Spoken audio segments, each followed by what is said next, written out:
È un bilancio di questi 25 anni del Centro Veneto Progetti Donna in termini di accoglienza?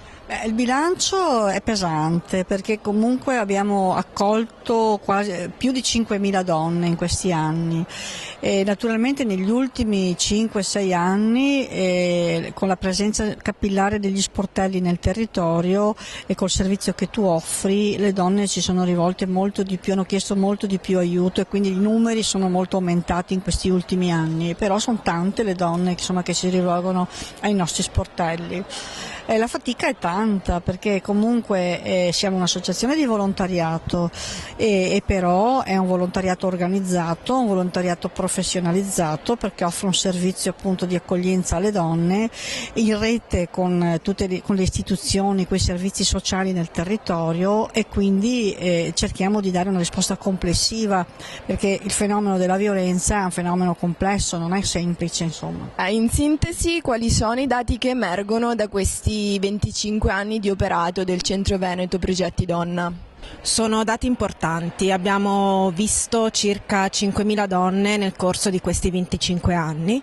In particolare c'è stata una progressione del 20% nelle richieste di aiuto nel corso degli anni fino ad arrivare al picco del 2013 quando abbiamo accolto 725 donne. Dall'anno scorso si è poi ripreso il trend del 20%. Sono donne soprattutto italiane, 70% italiane, donne giovani dai 30 ai 50 anni, spesso con figli minori. Secondo la sua esperienza, che ruolo ricopre la rete dei centri antiviolenza in Italia e che ruolo ricopre la Casa delle Donne di Bologna? La Casa delle Donne di Bologna è stata una fondatrice della rete nazionale dei centri antiviolenza che è stata poi formalizzata nel 2008, ma da quando è nata nei primi anni 90 ha sempre avuto un ruolo estremamente attivo e importante per lo sviluppo di politiche comuni tra i centri e anche per avere un'interlocuzione a livello nazionale con i governi e con il Parlamento che fa le leggi e così via. Come nasce e in che cosa consiste e che cosa si propone la campagna di ActionAid Donne che contano?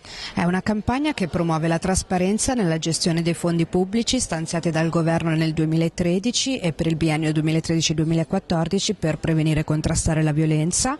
La nostra richiesta è appunto rivolta a regioni e province autonome perché rendano facilmente disponibili tutte le informazioni su come spendono i fondi.